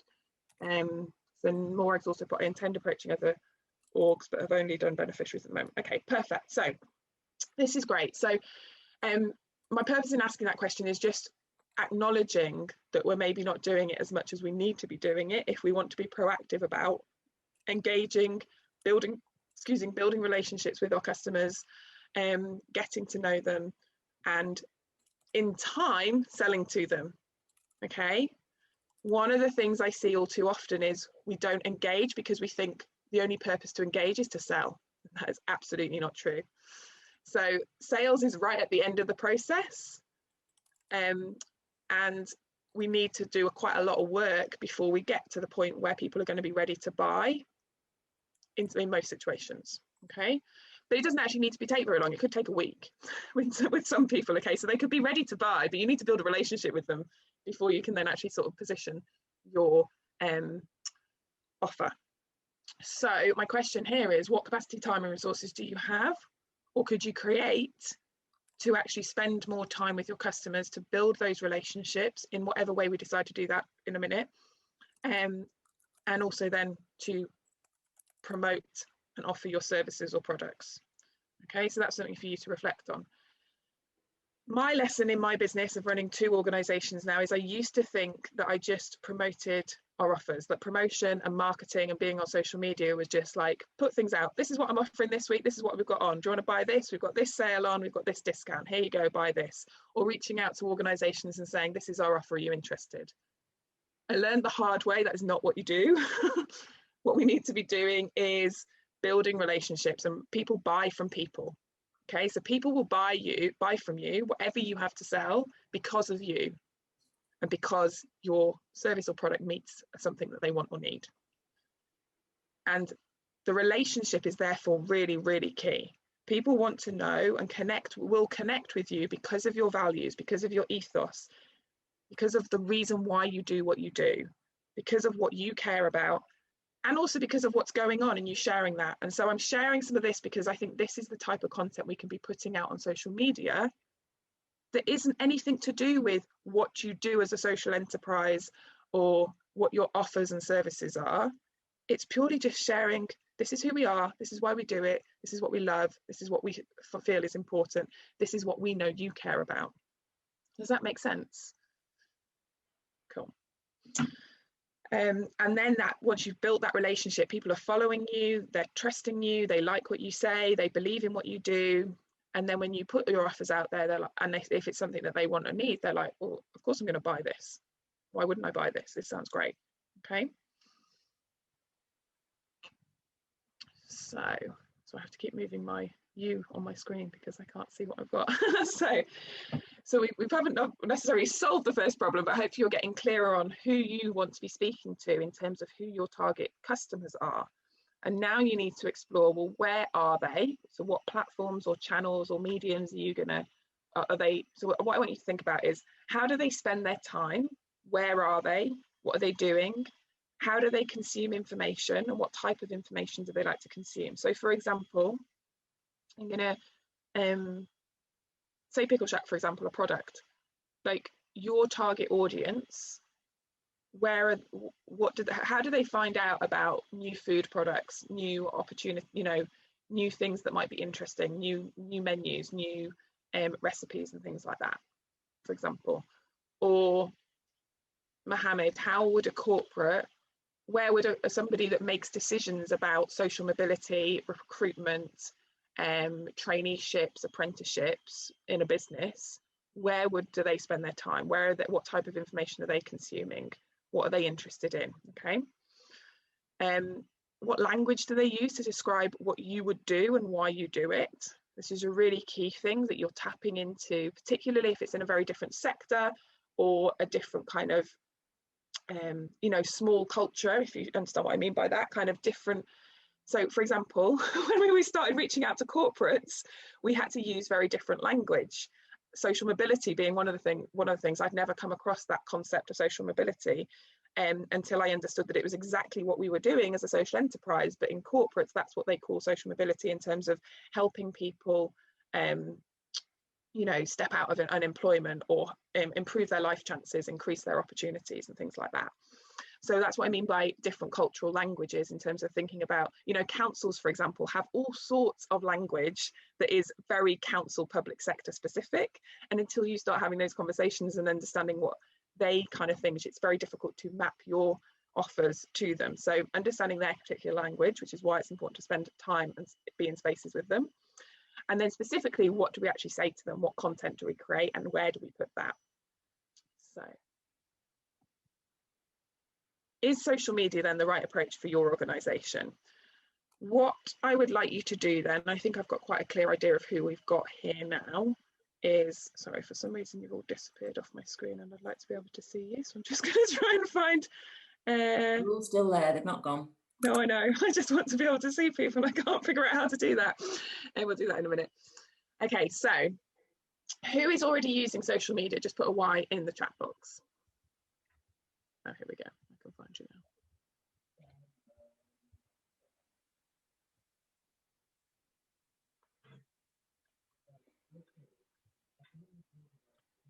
Oh, someone's in my chat box. Can you repeat the question again? Yeah, sorry. It's just who's using social media at the moment to kind of reach their customers specifically? Using it right now to send a tweet about this workshop. Mohammed, Morag, the Rose Tinted Financial Services, Victor. Oh, sorry. No, Victor's just saying he had to leave. Sorry. Caroline, but not enough. Okay. So first of all, I'm just going to kind of talk through this so we can get through this bit, I think, just to kind of move to the next bit. But often we think we have to be on social media, and that's just totally not true. So it really depends who your customers are and what who you're trying to reach and what strategy it is. Okay, so for example, who was it I was talking to before? Yeah, I think it was Rose into Financial Services and Mohammed and stuff, saying that you wanted to reach organisations, other agencies, possibly companies. Then some of those people will obviously be on LinkedIn, and that's going to be the primary social media platform that they use. But there's probably lots in terms of your broadest reach. So yes, it would be good to have presence on LinkedIn, but then they're also going to be in lots of other spaces. So I don't know, depending on who you want to reach, maybe it's the Financial Times, you know, maybe they read the Financial Times newspaper. What podcasts do they listen to? What radio stations do they listen to? In normal times, how do they socialize? You know, like, it's really trying to get inside the mind of your customers, the people, knowing how they spend their time. And on another side of things, I'm trying to think of some examples of organizations I work with. So I had a client recently who is a stationery company. Traditionally, her business was wedding stationery. That's obviously come to a little bit of a pause at the moment. And she shifted to doing a lot more kind of eco stationery and targeting, because she's become a social enterprise, targeting other sort of social entrepreneurs and socially conscious consumers with different types of stationery. And one of her strategies, because of her audience, is to use Pinterest, for example, because her target audience are using Pinterest a lot and will search, and even with wedding stationery, her target audience would use Pinterest to search for ideas for their wedding and that's wedding stationery. Okay, so but it wouldn't necessarily make sense if you're trying to target the sustainability director at a corporate to use Pinterest for that particular, you know, it was not necessarily the best strategy. So the first thing is social media or one of the platforms good for your target audience? And if not, what other strategies are there? So we'll come back to this in a minute. Oh, I thought I had another slide. Oh, okay. So what are all the different ways? One second, I'm sure there's a slide in here. No, I've not put it in. Okay, that's annoying. There was a slide. I will share it with Nickala afterwards, which is all sorts of different ways that you can be communicating and reaching out and promoting, which is beyond social media. So things, everything from your website, having a blog, for example, that drives organic traffic to your website, PR, so getting into the press, but also things like podcasts and radio, and even collaborations with other people, you know, and partnering up with other organizations and agencies that need your support. So there's all sorts of different ways. But if you are thinking about social media, it's really then thinking about, okay, so who are we trying to target and which platform, which would they might use most? Because I would say always choose, particularly if you're just starting out, choose one platform and just focus on getting really good and building your audience on one platform.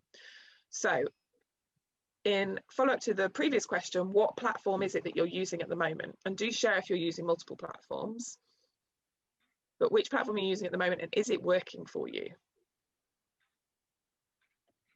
And maybe if you're on Twitter, put your Twitter handle in there. Yeah, Nickala will start following you. Oh, I've closed my chat box again, sorry. Disappearing.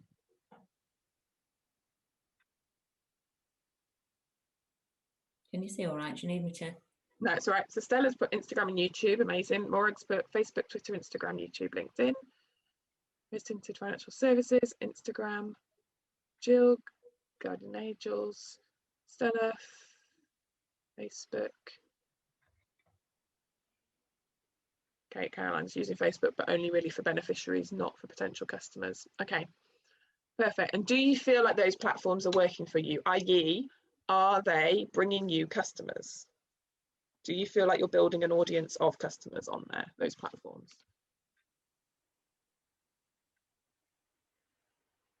It'll be interesting to hear what people say, won't it? I know, you know, often social media is just a way to kind of showcase and share. That there's definitely ways that you can turn it into partnerships and collaborations and work, but it's not a guarantee, as I'm sure Kat's going to go on to, but actually being there so that people can find you and works.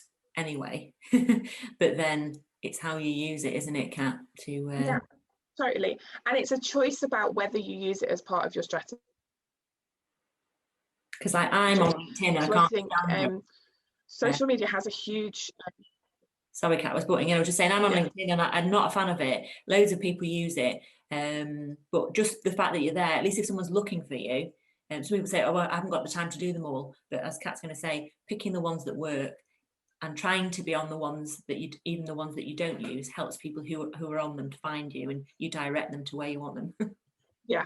And I would say, so when I started my business nearly 3.5, nearly 4 years ago now, this Business Share Impact, I've run my whole business online since I started. Most of my business has come through social media, and that's predominantly through Facebook. That's now shifting because I've changed what I'm doing in terms of I'm more present on Instagram and LinkedIn. But actually, my last few high-paying clients have come through my podcast, which really surprises me because my podcast was never there to sell to, and it doesn't sell to people. But it's interesting that people, and I've got a very small listenership of my podcast at the moment. Because it gives you the longest amount of time to interact with somebody and build that sense of, trust or interest, doesn't it?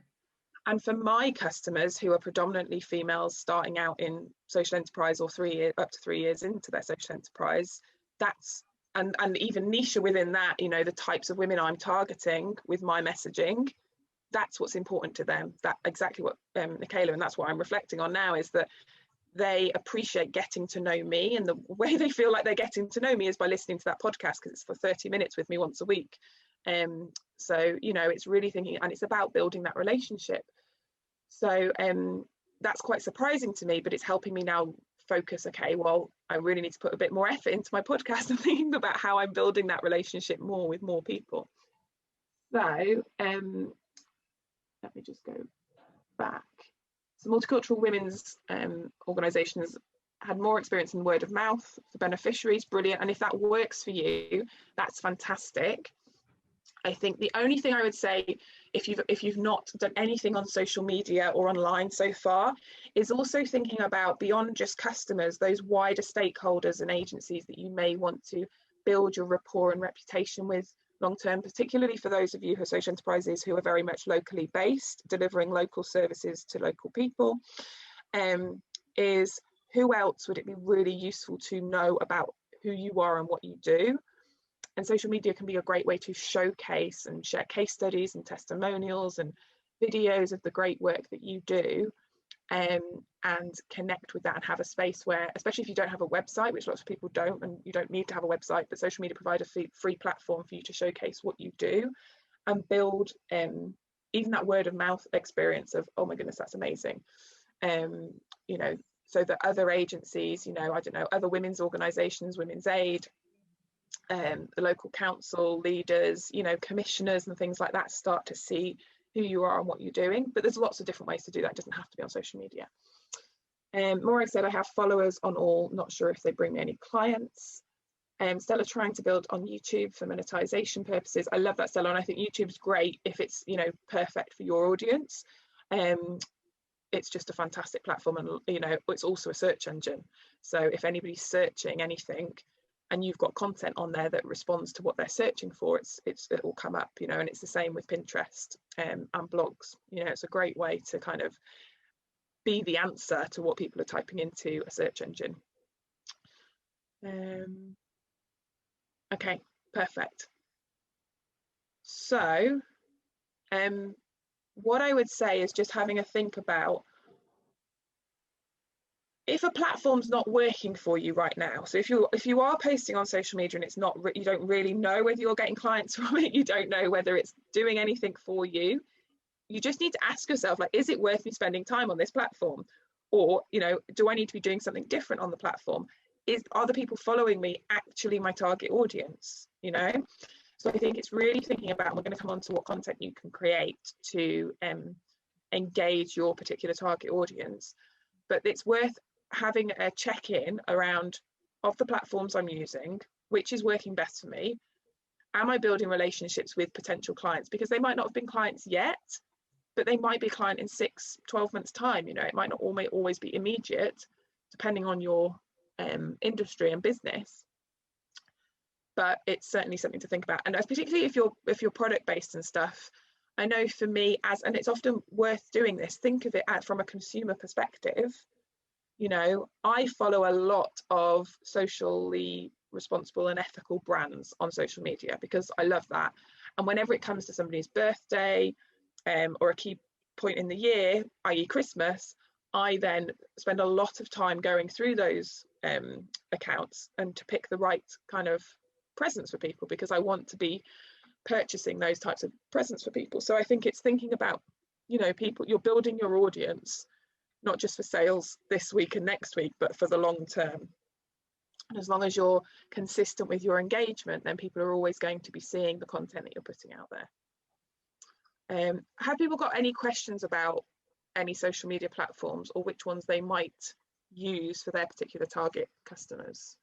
Morag, yeah.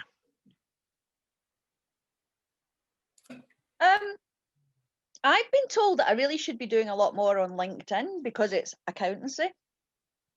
But my feel is, I mean, as I said in the notes, I know that I've got a couple of clients from Facebook because they kind of stalked me. Because one of the things that really frustrated me for a long time on my Facebook was because I was sending out a lot of kind of free information and doing videos 3 times a week, live, giving information and explaining things, etc. And I was getting like nothing. I was getting like crickets, you know, no comments, no nothing. And that was getting really frustrating. And I'm thinking like, I'm spending a lot, you know. Anyway, I discovered from a couple of my clients that they said, well, I've been stalking you for a while, you know, watching your videos. And now I've decided to come and get you. So, okay, I know there's a couple have come from Facebook, but then I know that Twitter's got a lot of social enterprise charities, etc. So I'm very confused as to which is really the best one to use. So that's why I kind of use them all. I think so I would say if you've got time and capacity to do multiple platforms, then fine.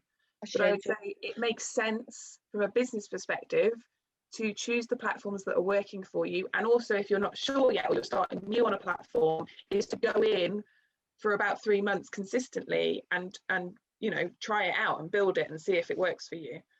So I think, yeah, Twitter for your particular audience, Morag, yes, Twitter and LinkedIn are probably going to be great platforms potentially. But you know, there's also all sorts of other opportunities outside of social media for you to be building relationships and be known as the bookkeeping accountancy expert for social enterprise, for small social enterprise businesses in lots of different ways, and building your reputation that way. So I think, and in the other sense, what you were saying is the type of content. So yes, I think it's great that you said like lots of people, and this has happened to me recently and has really stuck home, is lots of people will be following and stalking you for a while, and then you won't know, you know, because they're not commenting, etc. So one thing is trying to encourage people to engage, always having a call to action in your posts, encouraging people to respond, but also accepting that and trusting there's always people watching, engaging and listening, and at the time that it's right for them, they'll come out, they'll reach out to you. As long as you're making it obvious that you're open for that as well, because often I see so many people who are doing great, building great engagement, but they never actually pitch, sell or share their offer.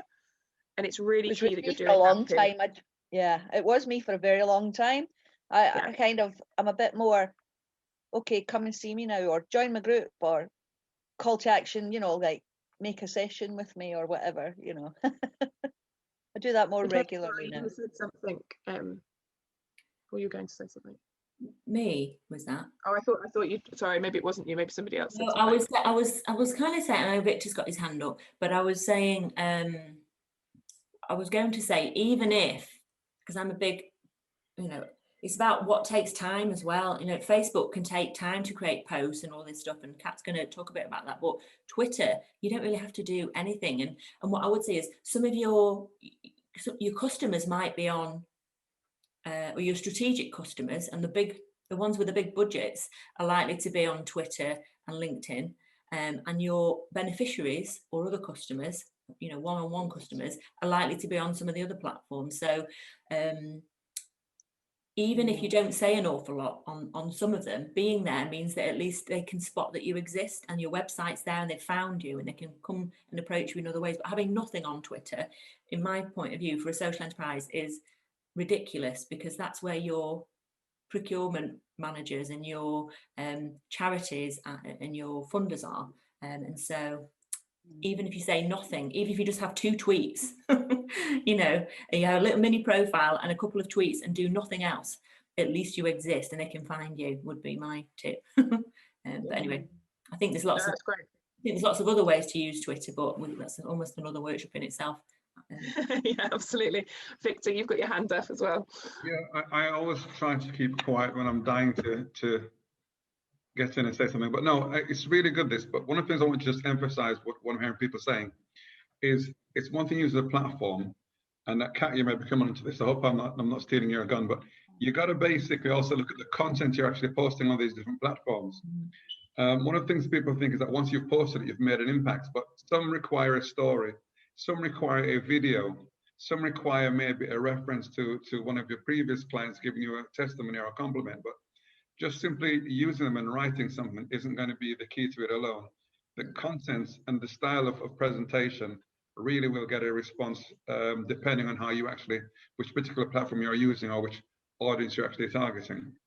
That was basically, I don't want to say too much, so don't Kat. No, that's really, really important, Victor, and I'm really thankful you said that. And it's also a bit of a long game. Like, you can make a sale from a single post. It is possible. However, I totally agree with what Victor says. Like, actually, all of these platforms are designed for you to work in your favor when you're consistent and you're actually sharing content. You know, they're social platforms. It needs to be content that people want to engage with or share or, you know, repost. Okay, so you have to understand how they work as platforms. So, for example, Facebook, if any, you know, most of us might have Facebook. If you put a post, whether it's on a business page or on your personal profile, that's just text and even a photograph, the way the algorithm works, or the way we assume most of it we see it works, is if you post that out, Facebook will push it to 4% of your audience. So if you have 100 followers, 4 people will see it, and not even necessarily engage with it. They will just see it in their feed. It will be there somewhere in their feed. 4%, 4 people if you've got 100 followers. Okay, and that's similar on other platforms. It's that low. Facebook puts it to more people if somebody comments, if somebody shares it. You know, so it is about it's about it's about the type of content, and then it's about encouraging and actually, you know, asking people to do what you want to do with it, you know. So, and then it'll start performing with you. And then also Facebook and all of the platforms, I should say, support and reward, I should say, is the word, if you're consistent, i.e. you're posting regularly. It doesn't mean you have to post every single day, but that you are consistent. Okay, so Instagram, I'll just go very quickly. Instagram, for example, I think ideally you need to be posting as many days as possible, but also using the other parts of Instagram like stories, great for engagement. I find that works much better than just on the feed. And actually I sell and pitch through the stories on Instagram. YouTube, brilliant. People would probably, you know, if you've got a YouTube channel or you're putting video content out there regularly, you know, you probably don't need to be necessarily doing that every day, but some consistency to it, particularly if you're building up an audience. So if you've got a podcast and you put the audio out, or if you've got video content, then even if it's once a month, you know, your audience will be expecting to see that. And consistency on YouTube probably means that it's the same time each week or month kind of thing. LinkedIn, again, you don't necessarily need to be posting every time because it's a smaller platform in terms of the content on there and the way people consume it. So I like to post about 3 times a day, 3 times a week, I should say, on LinkedIn, just to have that presence. But what's more important, I think, on LinkedIn is searching with hashtags for the people that I want to engage with and going to post and comment on their content. So I actually use LinkedIn to go and find people that I want to kind of be seen by and make comments and kind of reach out to them that way. Twitter, speak to Nickala about it. I'm not necessarily very active on Twitter, and Nickala is definitely all for it, as she shared. If you've got networks, or you run events, or Yeah. you're an ambassador and an advocate of other things, it's a great space. And like I say, even if you're not, it's a way to have a web presence just by having, you know, a tiny profile and a couple of tweets, even if you say nothing else, even if you just link them to the website. And knowing that Twitter's much more fast paced, and I think lots of people that are on Twitter are using it, you know, regularly and daily, and can kind of see and get through a lot more content because it's much shorter and less dense. Clubhouse is obviously the latest thing, and it's just audio, and it's probably more at the moment appropriate if you're B2B and wanting to build a profile for your business and yourself in a particular niche. And then Snapchat and TikTok, very different platforms. Really important if you're trying to engage younger people, children, but also, like, I would say under 25s or anybody that's a millennial. And TikTok is huge for all sorts of people, not just young people. But again, will depend on who you're trying to either. And not just people who dance. You know, don't write it off as people dancing on the stairs. There's a lot. I've not got into it because I haven't got the time, but I know a lot of activists and people who campaign and use creative video and audio, finding that to be really helpful in ways that they hadn't thought. Yeah, and I think that's a great way to think about it as well, like to have fun with them, like, and that it's not just for the purpose of, like, I mean it is, but you're like, your priority for your strategy might be to reach out and find your target audience and customers, but to have fun with it and see it as a way to build relationships and use it as a social media platform in the way that you would personally if you were to use them. Sorry, can I ask something, Kat? Thank you. Of course. Can you expand a little bit of Clubhouse? Is similar to podcast, what you said about Clubhouse? So Clubhouse is, I've only just started using it. It's basically, I see it as like a radio station. So, but it's not, in that it's not one station. So you go into Clubhouse, you follow people, and you can join rooms. I think they're called rooms. And then if you join a room, there will be people basically on stage, panelists, but also audience members can become part of the panel too. And so it's an opportunity to have a conversation with different people, and it's live. There's no recording, and that's it basically. And you just listen in, and you can jump around and you can go to a different room on different topics. And there's all sorts of topics in there at the moment. And it was obviously, because it's brand new, it's literally a couple of months old. It's probably one of the fastest growing social media platforms. And so, but it takes time, you know, to be in there, and particularly as a contributor. What I have been doing, because I don't have that kind of time, is I will have it on in the background and listen to it. Is it worth actually, I read that as well? I don't know, I won't get on my soapbox about this, but it's worth remembering that some of the platforms that you use, the levels of privacy or who they want access to in terms of your contacts and these sorts of things, you know, the way you sign up to some of these things, they may want to know and have access to all of your contacts, and it's just whether you're, you know, up for that or not, and to what extent that platform. Yeah, absolutely, and you can make choices about that. So that is definitely an option on Clubhouse. It asks me regularly, you know, do I want to pull all my contacts in? And I've just said no. I'm manually and organically finding people to follow and allowing people to follow me in the platform. I'm not, you know, because you can only join Clubhouse by invitation only. So there's that element. So I just want to cover, but thanks, that was, sorry, I don't know your name. Thank you, my name is Sol, thank you. So I just want to kind of cover some of the content stuff, which I know most of you will hopefully find helpful anyway. So this isn't just for social media, but if you have a blog or any content really that you want to kind of be engaging and communicating externally with people, is thinking about, so this is one approach, and then I'm going to share another approach. So thinking about content that educates, informs, inspires, connects, and also has a call to action. So educating about the challenges and problems that you solve or support with. So by this I mean, so if you're talking about, so I've got a client, for example, I've had a client in the past who works around She provides amazing sort of home growing kits to help people just have in small spaces grow from home, you know, so and get used to kind of growing sustainably and healthy, but simple things like salads and, you know, herbs and things like that. Her bigger vision is around, you know, encouraging lots of people to do more growing from home and reducing impact on the environment and stuff. So education for her will be about, well, why is this a problem? Why should we be doing this more? You know, what are some of the key stats and issues?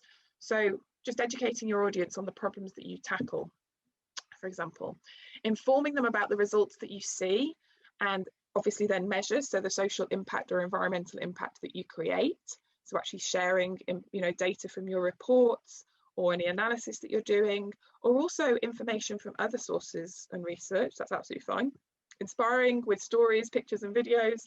This is great for social media because actually that's what people want, and what Victor was sort of sharing before. People want to connect with you in around real stuff, real life stuff that's not just all perfect, you know, as well. So I think often people don't share stuff because it's not, I don't know, been produced by a videographer, or it's not a professionally taken photograph. To be honest, that doesn't matter so much as long as you've got good quality content and story to share around that. And if you're working in local communities and with people particularly, but anything you're doing, there's all sorts of stories that you can be sharing. Just connecting and sharing with other content that's relevant. So maybe sharing other people's blogs, reports, information, you know, that's relevant to your audience, and then also including calls to action. And then this is another approach that I use with lots of people, is actually different ideas and prompts for actual content that you could create. And this actually could help you over, I think there's 24, 25 pieces of content ideas here, and you can break this down even further if you wanted to. But if you're just starting out as well, but you can use this as regular content and just repurpose this every single month. And by that, I mean simply post the same or very similar content every single month. Because there's always new people coming to your platform who haven't heard this story before. And those who have heard it are going to find it useful to hear it again. And actually, people need to hear the same thing 7 times before it sticks in their brain. Okay. So just to go through these quickly, I just want to check on time. Okay. Got five minutes or so. 10 minutes if you needed it. I share this with Nickala afterwards, so you've got all the slides. But obviously, and this is one of the things people focus on most, is who you are and what you do. But a key thing is why your organizations exist. People connect more with the emotion and the reality behind why you do what you do. What are the problems that you're tackling? And this is both from your perspective, but again, when we're talking about customers and particularly those organizations and companies you want to engage with, what are their problems that you tackle and solve? Okay. Why do you care about the issues you tackle? Why should other people care? And why do your target audience care? And this is why knowing your customers really helps there, so you can connect with them around what it is that they care about. What's your vision and mission? You can share that regularly. What you do, so actually describing what you do. This is often the most common thing I see that isn't particularly helpful, but it's certainly okay if you're mixing it in with all this other content.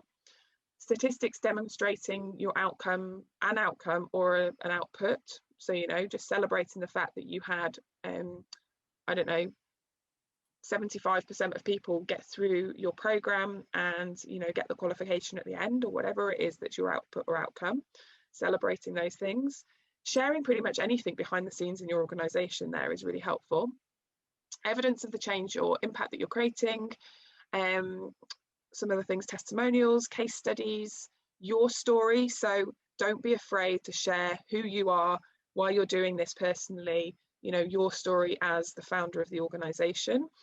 As we said before, educating on their problem or pain point, doing things that are just different and out of the, so entertainment things, quotes, opinion posts, big wins, an authority post is things that you're kind of sharing your expertise and knowledge on a particular area. So lots hopefully there of ideas of content that you can kind of start to create for your social media. Nickala, yeah. Ignore me, carry on. Right, it's fine. And then finally, creating your content plan. It doesn't need to be, particularly for social media, anything more than just a simple kind of, and this is the way I do it, is what do I really, who do I want to engage with next month? What are my core messages? And then specifically, how often do I want to post and what content am I going to put out there? So bear these things in mind though, make it manageable for you, okay? Like I only work 3.5 days a week, okay? I've got a 2-year-old at home. I have to make it super manageable for me so that I kind of have some kind of plan. So even on the days I'm not working or want to post, I've got an idea of what I'm going to be posting, and I've got all my photos, because I focus mainly on Instagram, and then I've got a VA to help me with other stuff. I have all my photos available for that month or week ahead on my phone, because that's the easiest way for me to do it. It's not possible on the days I'm not working to open my laptop up and sit down and post a post. You know, so make it manageable for you and how you want to run your business. And if that means getting help and support with it, get help and support with it. Think about frequency, and think about frequency in terms of the platform that you're using and your audience. Every single day is not necessarily the best for your audience, and it's not always the best for the platform. Plan for a period of time and decide what that period of time is for you. So if you can only think a week in advance, just think of 5 to 7 days of content. And I don't mean necessarily 5 or 7 pieces of content. I just think, when are you going to post over those 5 to 7 days, and what's that content going to look like? And if you can do a month, brilliant. If you want to do 3 months, fantastic. And remember what I said, if you do a month's worth of content, particularly on Facebook or Instagram, LinkedIn or Twitter, you could just repeat exactly the same content the following month, and you could get somebody to help you with that. And then if I would say, really focus in on one platform for a particular time and get really good at it, build your audience, see if it really works for you. And then once you've kind of created the system to make that work for you, move on to the next platform. So I think that's all I've got to share, but I'm very happy if we've got time, Nickala, to answer any questions.